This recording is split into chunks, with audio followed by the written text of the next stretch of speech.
Bien, vamos a continuar con nuestro tema de estudio.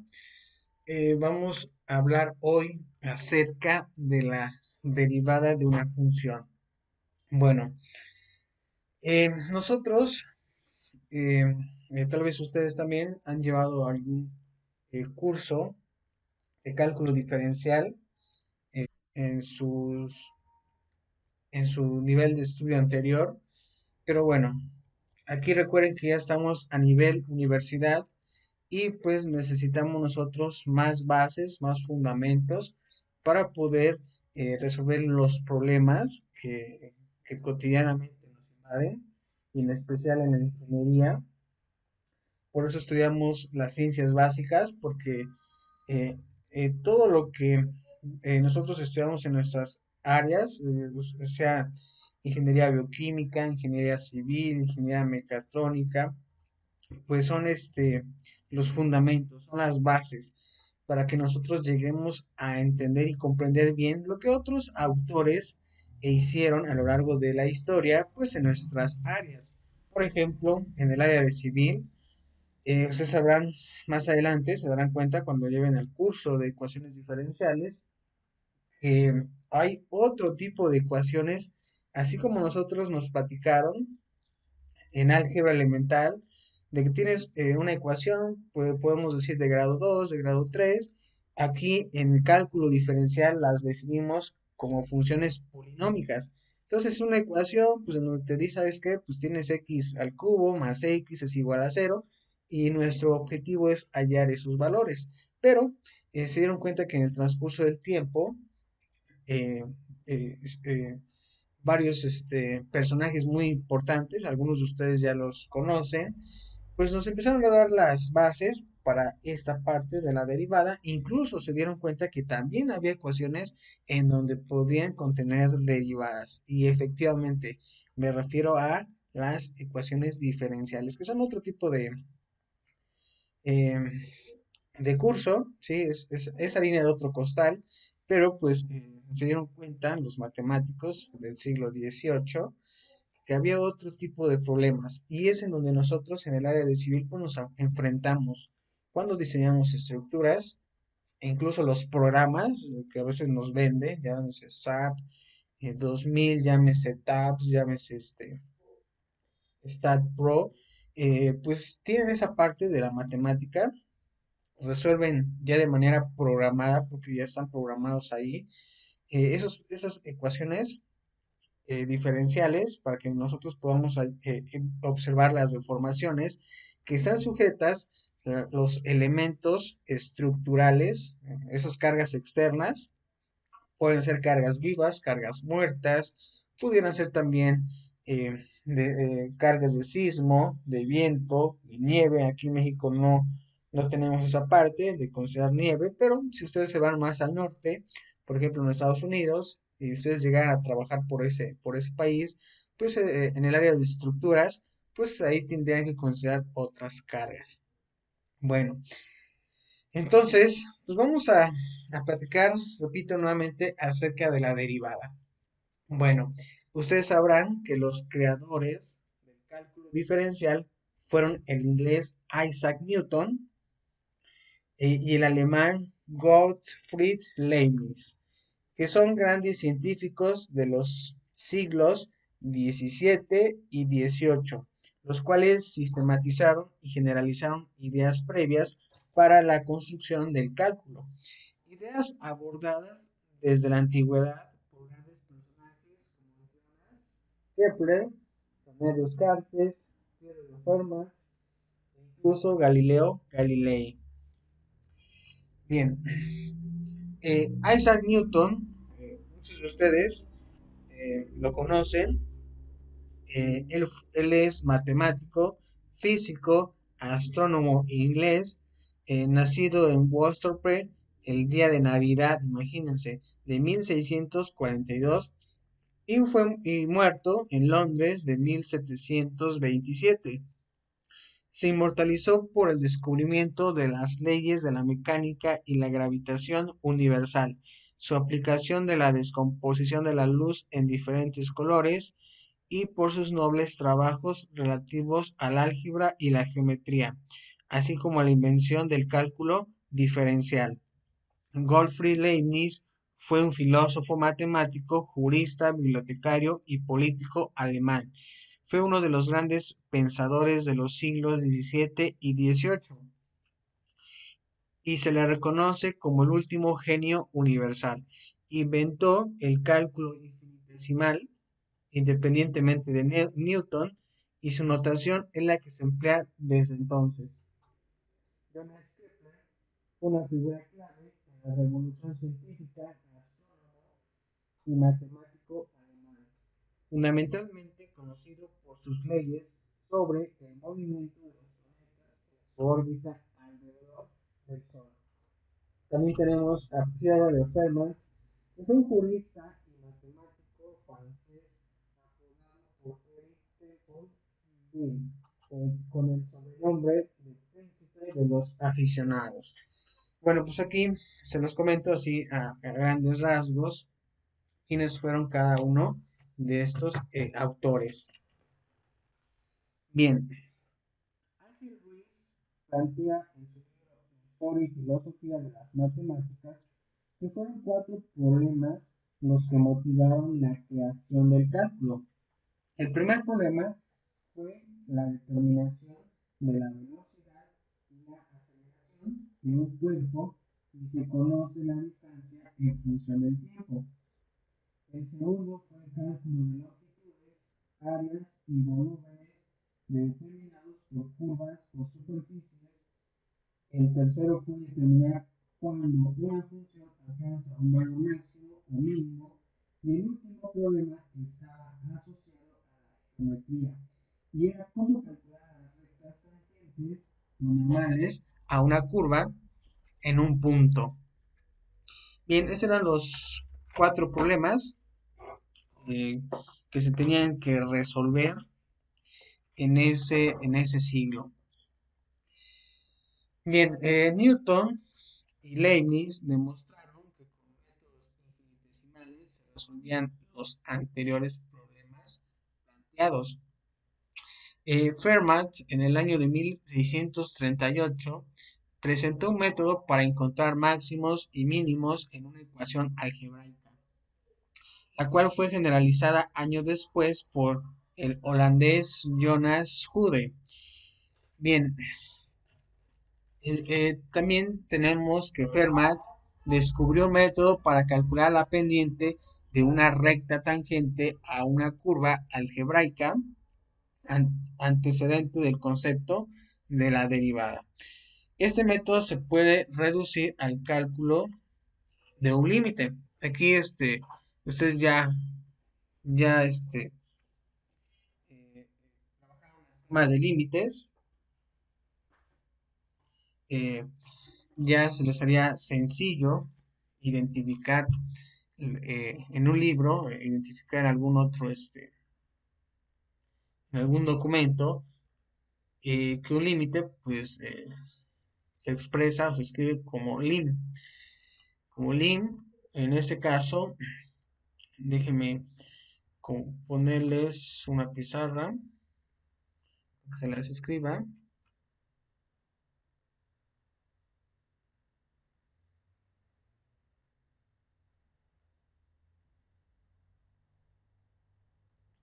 Ok. Entonces, pues ustedes ya pueden identificar un límite. En este caso hablamos eh, de este límite. Obviamente que fue descubierto por Fermat. Entonces se nos comenta que el límite fue el siguiente. El límite cuando se aproxima a cero, aquí tenemos nosotros la función f de x más menos f de x sobre e. Este lo vamos a ver más adelante, esta expresión, pero bueno, aquí nos dice que es una aproximación similar a la que Newton y Leibniz desarrollaron posteriormente, ¿vale? Bien, Newton descubrió, construyó el cálculo diferencial e integral en los años de 1665 a 1666, publicando sus resultados en los libros eh, de análisis, de análisis per equations numero terminorum infinitas. Creo que está publicado en 1711, y también está Methodus Flexionum Serium Infinitorum, publicado en inglés en 1736 y en latín en 1742, dándole a su cálculo el nombre de teoría de fluxiones a las funciones x, y y z, que eran fluentes, y las derivadas las llamaba fluxiones, ¿vale? Entonces ven ahí como este Newton pues tenía un nombre particular y especial, ¿no? Para su cálculo que él había ya descubierto. Entonces recuerden que en el caso de Newton las derivadas las llamaba fluxiones. Pues él las denotaba. Más adelante vamos a ver algunas notaciones. Por ejemplo, Newton decía que esta era una derivada, x un puntito arriba, pudiera ser también y un puntito arriba y z un puntito arriba. Los infinitesimales, en este caso, los llamaba momentos de fluxiones y los denotaba de esta manera. Aquí se los voy a escribir. Él los denotaba como x, un puntito, vamos a poner aquí 0, y puntito 0, z puntito 0. ¿Vale? Donde el 0 pues es una cantidad infinitamente pequeña. Ok. Newton señalaba cantidades y razón de cantidad que en cualquier intervalo finito de tiempo convergen continuamente a la igualdad y que antes del final de dicho tiempo se aproximan a una y a la otra más que cualquier diferencia dada. Se hacen finalmente iguales. Considerando el límite de una función o el de la derivada, en su libro Philosophy Naturalis Principia Mathematica, en 1687, en el lema 1 del libro 1, en la sección número 1, pues nosotros decimos que Leibniz, bajo la influencia de Huygens, le dio importancia al cálculo de las tangentes y a las curvas, estando seguro que se trataba de un método inverso, al de encontrar áreas y volúmenes a través de sumas. En 1676, Leibniz ofreció las reglas, imagínense. En 1676, Leibniz ofreció estas reglas que son, vamos a decirlas ya aquí nosotros, en el siglo XXI, la diferencial de x a la n, ¿sí? Vamos aquí a derivar x a la n, que sería n por x a la n menos 1, ¿vale? Esa sería una de las reglas para un entero o fraccional. En julio de 1677, Leibniz ofreció las reglas correctas para la diferencial de la suma, diferencia, producto y cocientes de dos, al menos de dos funciones. Entonces, su método se recoge por primera vez en un artículo publicado en la revista Acta Eruditorum en 1684, enunciándolo como un nuevo método para máximos y mínimos, y también tangentes, que no se ven obstruido por las cantidades fraccionarias ni por los irracionales, método que se trataba de una aproximación geométrica y no cinemática como en Newton, ¿vale? Entonces, hay que ver las diferencias porque nos platican de que Newton, Leibniz, fueron los que crearon el cálculo en este caso, efectivamente, pero cada uno tenía su visión. Repetimos nuevamente, se los repito en esta ocasión, de que el método, en este momento hablamos de Leibniz, se trataba de una aproximación geométrica y no cinemática como en Newton. Entonces, en ese artículo contenían los símbolos que nosotros actualmente conocemos, que sería el símbolo de la de x, que sería diferencial de x, esta de, que sería, se llama la diferencial de y, que representan para Leibniz cantidades arbitrariamente pequeñas, en este caso diferenciales o infinitesimales.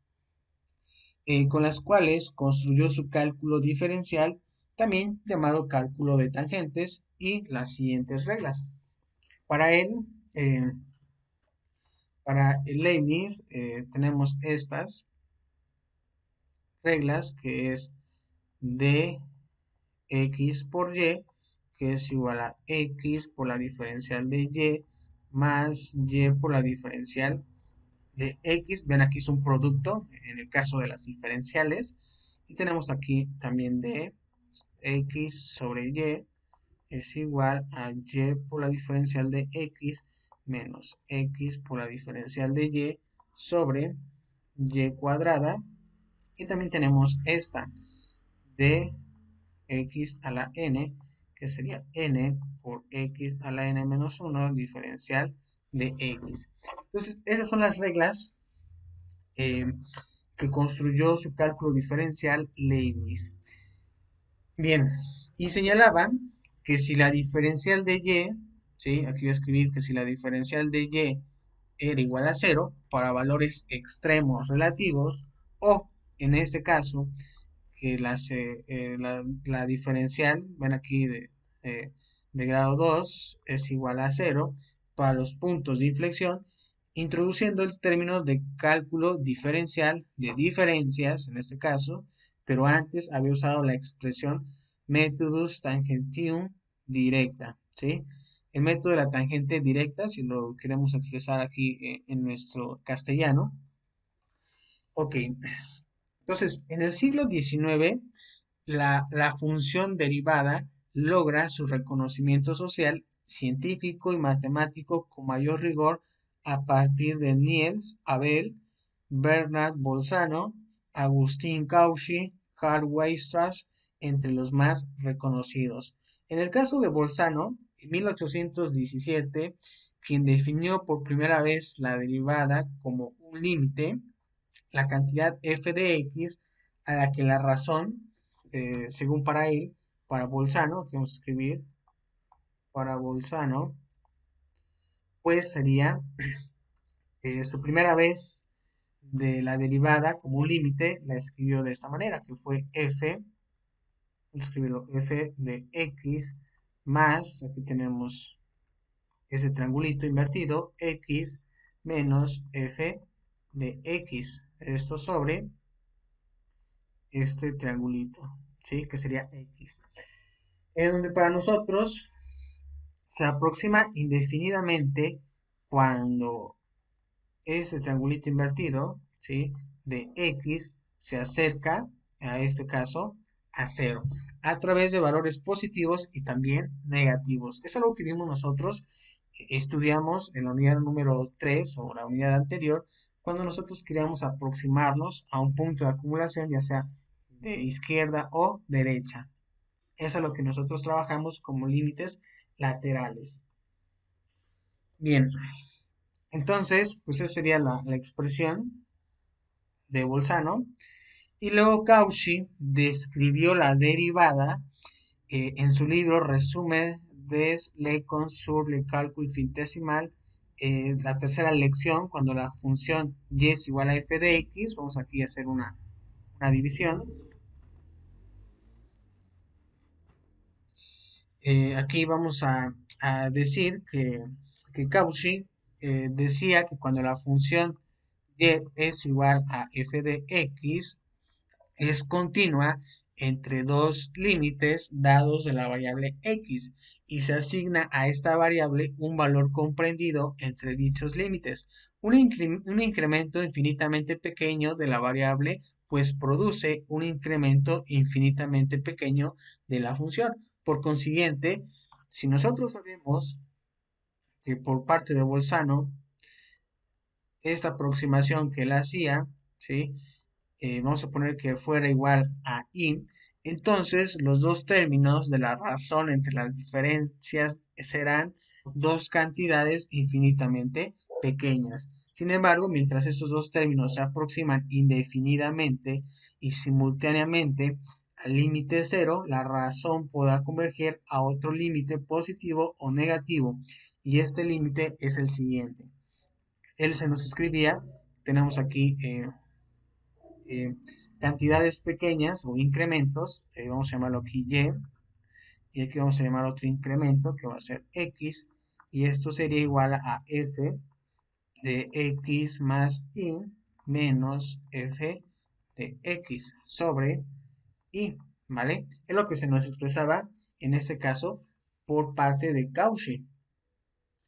Obviamente, si es que existe pues esta expresión.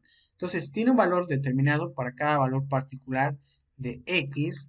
Así, por ejemplo, si se toma, en este caso, se tomaba que f de x fuera igual a x a la m, ¿vale?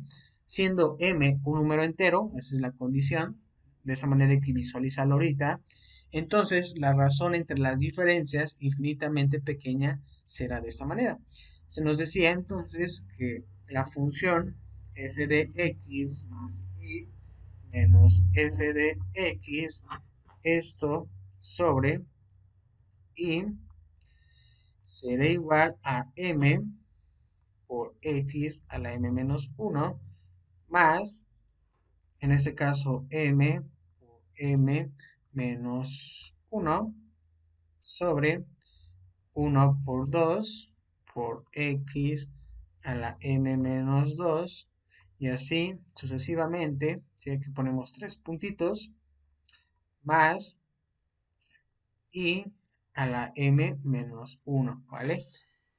Que tendrá por límite, pues obviamente el límite, si se le aplica un límite, pues tendrá la cantidad, en este caso, de m por x a la m menos 1, ¿vale?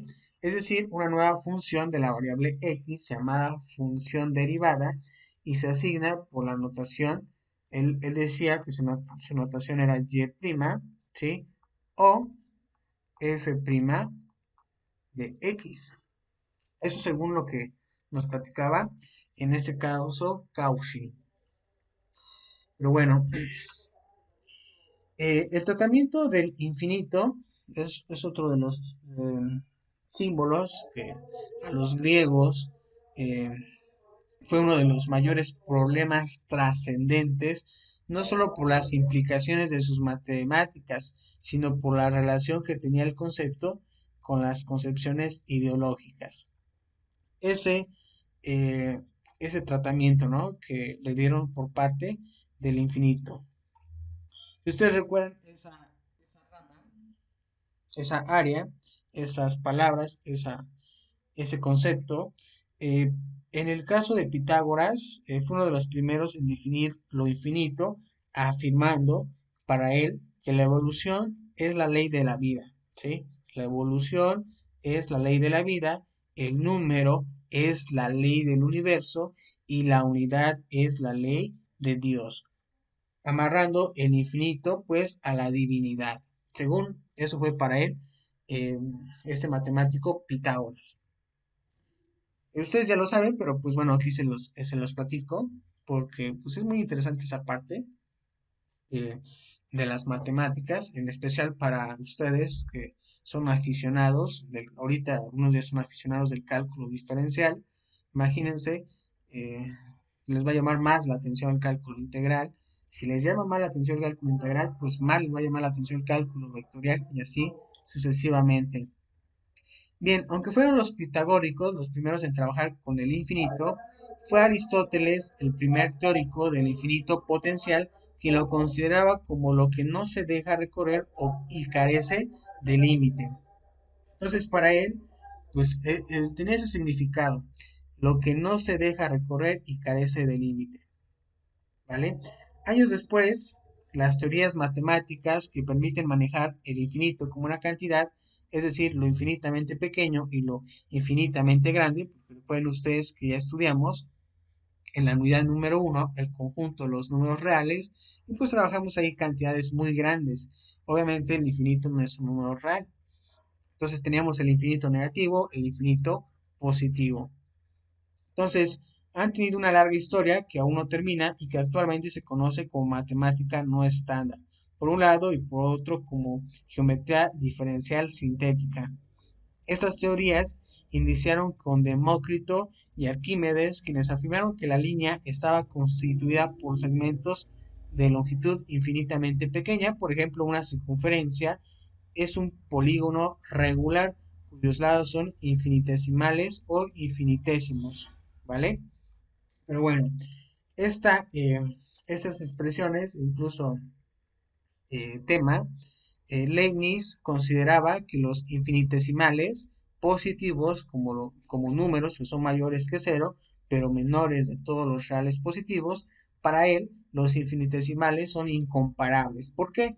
Bueno, con respecto a las cantidades finitas, son como granos de arena con relación al mar. También creía que las líneas rectas y las curvas pues eran polígonos con infinito número de lados, polígonos infiniláteros, que las superficies curvas, poliedros de infinitas caras, que el movimiento variado era una sucesión de movimientos uniformes, entre otros ejemplos, de tal forma que las cantidades quedaban descompuestas pues en elementos más sencillos y por lo tanto más fáciles de aceptar. Bien, estas eran algunas de las ideas de Leibniz sobre las cantidades infinitesimales, pero fueron acogidas por los matemáticos continentales, pero no en la misma forma. Entonces, el Marqués de L. Hospital, ¿sí?, fue el autor del primer texto de cálculo, análisis de los infinitamente pequeños para el estudio de las líneas curvas, el cual pues establecía que si se pide que se pueden tomar indistintamente una por otra o dos cantidades que no difieran entre sí más que por una cantidad infinitamente pequeña, o la cual es lo mismo que una cantidad que no se incrementa ni se haga disminuir más que por otra cantidad infinitamente menor que ella. Puede considerarse como que permanece siendo la misma.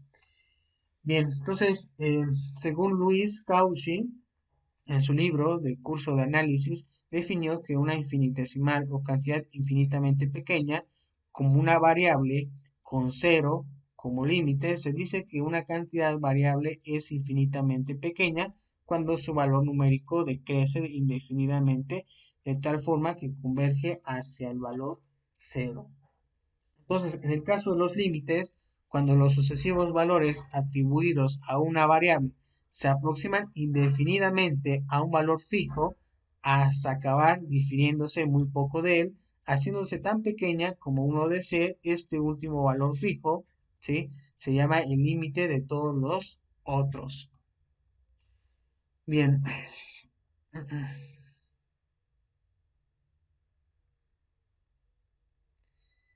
Bien, y también había ahí Bernardo Bolzano, que en su libro de las paradojas del infinito, se atreve a sostener la existencia del infinito afirmando, él decía lo siguiente: además de Dios, existen seres creados por contraposición a él, llamados seres finitos, siendo posible demostrar a partir de ellos la existencia de algún tipo de infinito, porque en realidad el conjunto mismo de estos seres debe de ser infinito, lo mismo que el conjunto de las condiciones que experimenta cada uno de ellos, inclusive en el más pequeño de los intervalos de tiempo, que contiene ya un infinito de instantes. Podemos concluir entonces que también en la esfera de la realidad es posible constatar la existencia de un infinito.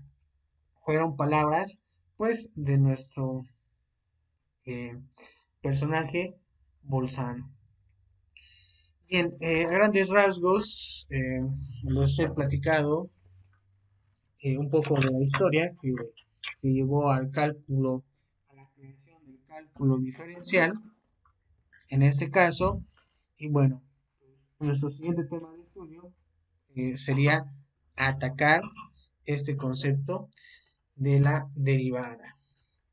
Bien, vamos a entrar con la definición número uno acerca de la derivada y se nos dicen que en el tema de límites, aquí lo vamos a marcar, y continuidad de funciones, definimos la pendiente de la recta tangente a la gráfica de una función f en un punto P con coordenadas a, f, f de a como el siguiente límite. Y ustedes pueden observar, bueno, ya hemos trabajado con límites podemos identificar aquí que el límite cuando x se aproxima a en la función f de x menos f de a sobre x menos a, ¿sí? Aquí tenemos ya este límite. También definimos la velocidad instantánea de esta manera. Es lo que estudiamos al inicio de la unidad número 3, donde tenemos que s de t es la función de posición de una partícula que se mueve a lo largo de una línea recta y los límites que definen estas dos cantidades tienen la misma forma y como esto ocurre frecuentemente en la matemática y en sus aplicaciones, dichos límites se estudian por separado y se les da un nombre especial, la derivada de una función f. Entonces, a continuación definimos la derivada de una función en un punto.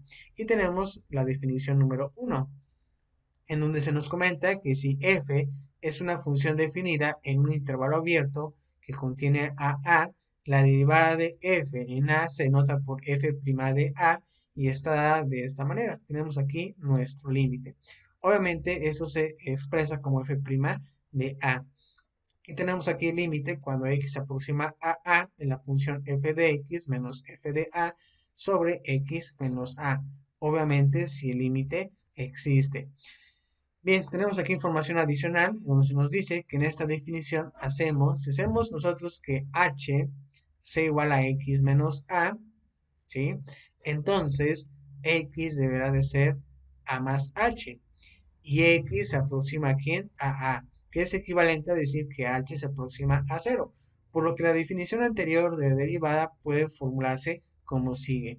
Vamos a hacer ahí algunos cambios y por eso llegamos a la definición número 2, en donde se nos comenta que sea f una función definida en un intervalo abierto que contiene a, la derivada de la función en a se nota por f' y está dada por esta expresión, ¿vale? Hicimos algunos cambios, ya aquí estudiamos cuáles, y aquí está el siguiente, ¿vale? Para que tengamos que f' de a se iguala al límite cuando ahora h se aproxima a cero.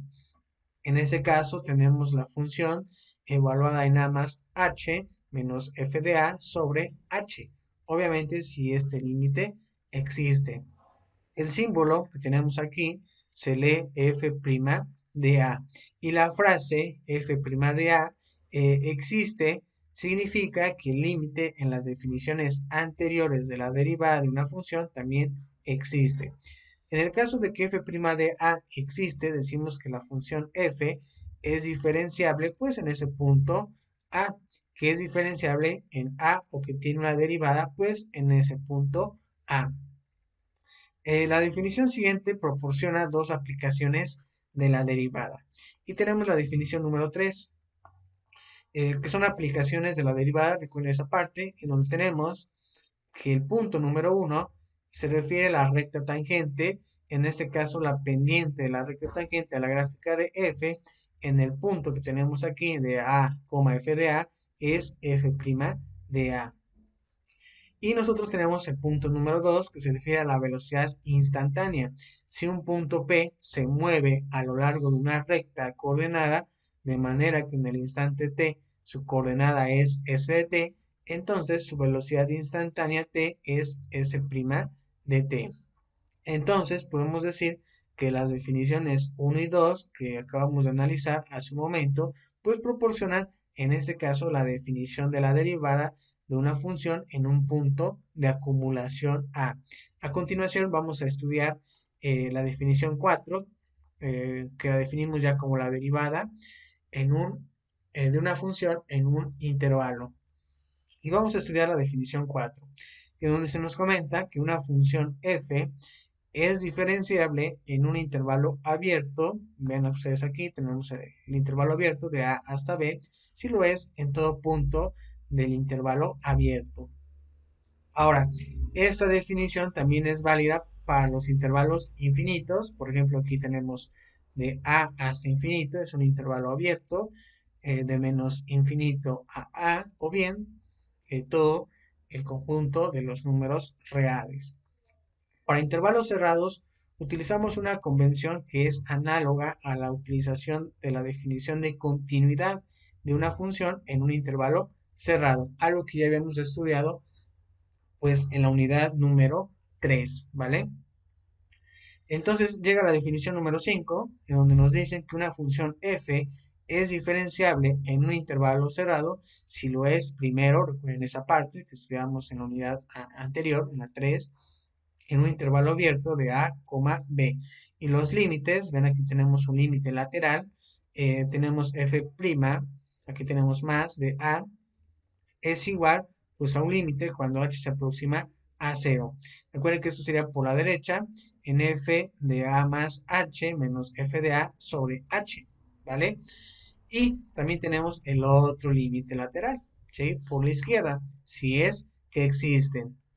Entonces, los límites por la derecha, que ya vimos ahorita, y por la izquierda de la definición 5, se llaman derivada por la derecha de f en a, ¿sí? Y está denotada de esa manera, y derivada por la izquierda de f en b. Entonces, así como nosotros calculábamos límites en la unidad anterior, que para verificar que el límite existía, nosotros decíamos, bueno, podemos aplicar dos límites laterales, que es por la derecha y por la izquierda, en este caso del punto de acumulación. Ahora, si los dos límites laterales nos conducían al mismo número L, pues decíamos que efectivamente existía. Ahora aquí, si hablamos de derivadas, también pasa algo similar. Tenemos, en este caso ya nos comentaron que esos límites que nosotros conocemos por derecha y por izquierda cambian ahora de nombre y ahora se refieren derivada por la derecha de f en a y derivada por la izquierda de f en b, ¿vale? Entonces, de esta manera nosotros tenemos ya los siguientes conceptos. Y la de una función en intervalos semiabiertos de la forma que tenemos aquí del intervalo semiabierto, ¿sí? De A hasta B, también tenemos otro semiabierto, aquí también y aquí también, se definen usando los límites por la izquierda o por la derecha en los extremos cerrados de los intervalos. Si f es una función definida en un intervalo cerrado, pero no está definida fuera de dicho intervalo cerrado, entonces las derivadas laterales permiten calcular las pendientes de las tangentes en los puntos, obviamente con coordenadas a, f de a y b, f de b. El teorema siguiente proporciona la relación que existe entre las derivadas laterales, tenemos aquí dos, y la derivada bilateral, ¿vale? Entonces ahí tenemos ya eh, algunos comentarios por parte de derivadas. Recuerden que tenemos derivadas laterales y también tenemos la derivada bilateral. Entonces, tenemos el teorema número 1, en donde se nos comenta que si f está definida en un intervalo abierto que contiene a, entonces la primera derivada, ustedes también pudieran decir que f' de a existe si, solo si, recuerden que esto ya nos está asegurando que las derivadas por la derecha y por la izquierda en a existen y son iguales.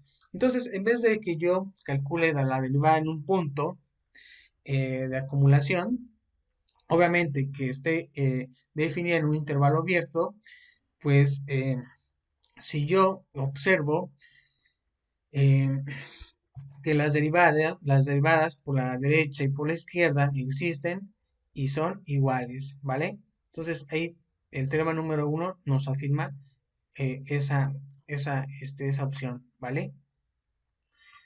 Ok, entonces llegamos a la derivada como una función. Nosotros podemos aquí observar de inicio ya la ecuación número 1, que nos dice que para encontrar la derivada como una función, en este caso vamos a llamarla f' de x, deberá de ser, vean ustedes, ¿a qué deberá de ser igual? Pues a calcular en este momento un límite. Recuerden ustedes, estamos aprendiendo nuevamente matemáticas, en este caso cálculo diferencial. Alguien de ustedes ahorita puede calcular una derivada, pero de acuerdo a lo que vamos estudiando desde la unidad 1, unidad 2, unidad 3, unidad 4, ahorita haga de cuenta que yo eh, no sé cómo calcular una derivada, no lo sé. Entonces me va a apoyar ahorita con lo que ya nosotros entendemos que es el concepto de límite, ¿vale?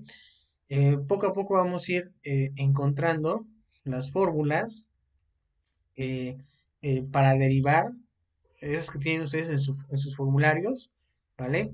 Entonces, yo ahorita pues no sé derivar, solamente estoy aquí analizando eh, que efectivamente yo puedo ahorita de inicio encontrar la derivada de una función, pues a través de este límite, usando solamente el límite, ¿vale?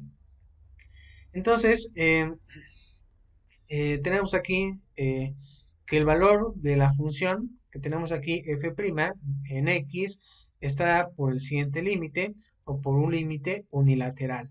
Entonces, nótese que en este límite el número x es fijo pero arbitrario y el límite se está haciendo que h tienda a cero. Entonces, derivar f de x o encontrar la derivada de f de x significa determinar la función f' de x utilizando la definición de derivada dada por la expresión número uno que aquí ya observamos. Posteriormente veremos que la derivada f' de x también se puede determinar utilizando las denominadas reglas de derivación. Nosotros vamos para allá, vamos a utilizar el límite para que más adelante podamos encontrar esas reglas de derivación y también nosotros poder crear nuestras tablas, en este caso, de derivadas, podemos decir también directas. Bien, la utilización de la definición de derivada dada por la expresión uno que ya la identificamos, será ilustrada en este siguiente ejemplo. Entonces tenemos el ejemplo número uno y nos dicen que sea f de x, es nuestra función, es una función polinómica, 3x al cuadrado menos 5x más 4, se nos pide determinar su derivada, determinar el dominio de la derivada, recuerden que aquí sería f', e incluso el punto número 3, evaluar a la derivada en la raíz cuadrada de 2, en 2 y también en f' de a. Y el punto número 4 se nos dice que una ecuación para la recta tangente a la gráfica de f en el punto P 2, f de 2. Bien, entonces vamos a analizar esta parte. Recuerden que se nos pide encontrar la derivada, pero yo todavía no tengo mis reglas de derivación, entonces voy a tener que aplicar el concepto de límite. Bien, utilizando la expresión número uno, recuerden que es esta la expresión número uno, cómo calcular la derivada de una función por medio de este límite, pues tenemos que f' de x es igual al límite cuando h se aproxima a cero en la función f de x más h menos f de x sobre h. Ahora, si yo sé, en este caso, que mi función f de x, aquí le voy a escribir para que no se nos olvide, f de x es igual a 3x cuadrada menos 5x más 4. Recuerden que esa es nuestra función. Nosotros tenemos que hacer lo siguiente. Recuerden aquí que me dice f de x más h. Esto significa que vamos a evaluar a la función f de x en x más h. Esto implica que nosotros tengamos 3 aquí por x más h al cuadrado, ¿vale? Menos 5, recuerden a la x vamos a sustituirle x más h más 4. Y si ustedes observan, esta notación la tenemos en esta parte. Ahora, me dice menos f de x. Aquí vamos a escribir la función f de x, que sería esta. Ahora, nosotros resolviendo, aquí voy a cambiar de color para que ustedes vayan identificando qué vamos a hacer. Ahora resolviendo esta parte al cuadrado, resolviendo este producto. Bueno, aquí lo voy a considerar todo con el signo negativo porque es menos 5. Aquí considerando todo esto. Incluso aquí también elevando al cuadrado esto y multiplicándolo por 3, nos quedaría esta expresión, ¿sí? Y luego nos quedaría menos f de x sobre h. Ahora, lo que vamos a hacer es lo siguiente, vamos a simplificar, ¿vale? Si ustedes simplifican, ¿no?, a los términos, podrán observar que esta con esta se anula, este también con este se anula, este con este también se anula. Y vean que nos queda 6x por h, ¿sí? Que tenemos aquí, 3 por h cuadrada, y luego tendríamos menos 5h sobre h. Entonces, este es el límite que se nos simplificó. Ya reduciendo algunos términos, tenemos este límite. Ahora, si ustedes observan, en este caso podemos nosotros calcular un factor común. En el numerador tenemos h's, ¿sí? También tenemos la variable x, pero el factor común que está en todos los términos es h y también en el denominador tenemos h. Entonces, nosotros podemos factorizar. Alguien de ustedes me diría, bueno, este límite, aquí lo voy a escribir, que este límite me quedaría cuando h se aproxima a 0. En este caso, pongo aquí h por ¿quién? Por 6x más 3h menos 5. Así me quedaría sobre h. Entonces, ¿qué ocurre con esta h? Con esta h se anulan y por eso me queda este límite. El límite cuando h se aproxima a 0 de 6x más 3 por h menos 5. Entonces, ustedes ya saben calcular límites, ya lo han practicado.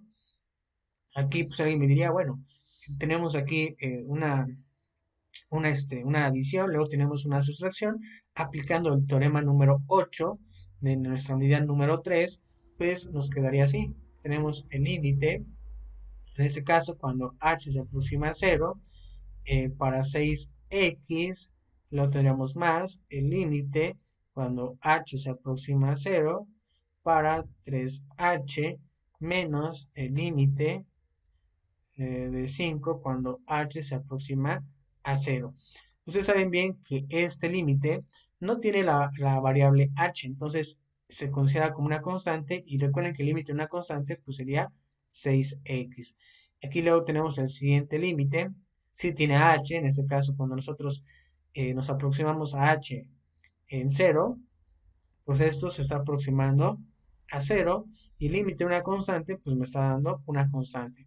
Al final, esto nos conduce a este resultado que sería 6x menos 5. Y de esa manera hemos encontrado la derivada, ¿sí?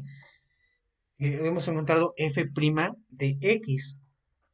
Recuerden ustedes que no estamos utilizando tablas de derivación porque todavía no las aprendemos, pero vamos para allá y mientras hay que trabajar con el concepto de límite. Bien, entonces de esa manera encontramos su derivada. Ahora, en el punto número 2 se nos decía, déjenme recordar que vamos a calcular el dominio de esa función, que es f' de x. Entonces, ahora el siguiente paso pues, es encontrar el dominio de esta función que hemos encontrado.